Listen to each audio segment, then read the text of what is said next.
Tai va, gerbiami kolegos, nėra lengvas tas vairuotojo darbas.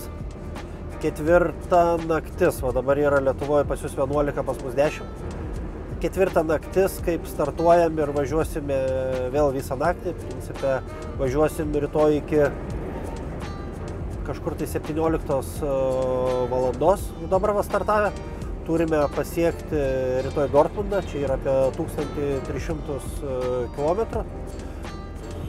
Kaip minėjau, 4 naktis iš eilės kaip važiuojam. Tai ką, atvažiavom į Barceloną, nepavėlavom, atvažiavom kažkur tai 1,5 valandos prieš. Kadangi mūsų jau laukia kita priekaba persikabinimui, palikom žuvį iškrauti kitam vairuotojui, kuris buvo prie iškrovimo, ir mes išvažiavom daryti pauzę ir laukti kopūstų. Tai va, užvažiavom į La Jonquera užsipilti kurą. Tenai sutikome labai daug girtekos vilkikų ir ten buvo labai daug tautybių vairuotojų. Atėjo vairuotojai iš Uzbekistano, kurie labai prašė, kad pasilikčiau, padarys plovą, bet mes nenorėjom gaišti laiko, buvom suplanavę važiuoti truputį toliau, stoti 9 valandų pauzį.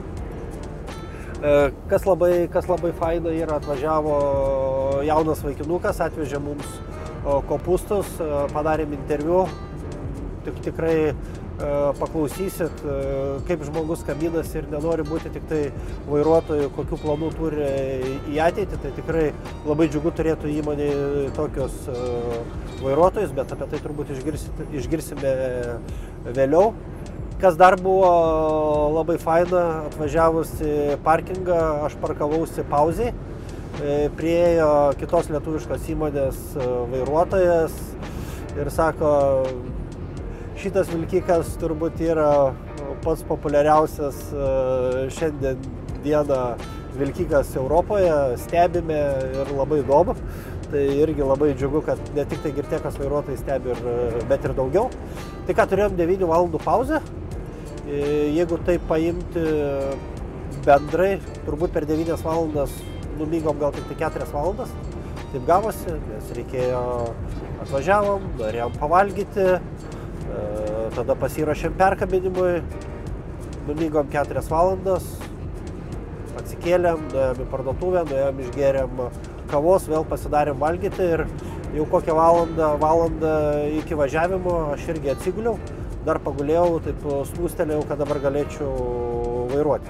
Tai va, laukia vėlgi sunki diena, sunki naktis į priekį, bet oras geras, nelyja, viskas gerai, važiuojam link Dortmundo. Kas dar vienas yra įdomumas, turime šaldytuvą, kuris dirba ant pastovaus režimo, tai pasižiūrėsiu kitą naktį, ką reiškia miegoti prie šaldytuvo, kuris dirba ant pastovaus režimo. Tai ką, iki ir laukite, jau važiuoju link Lietuvos.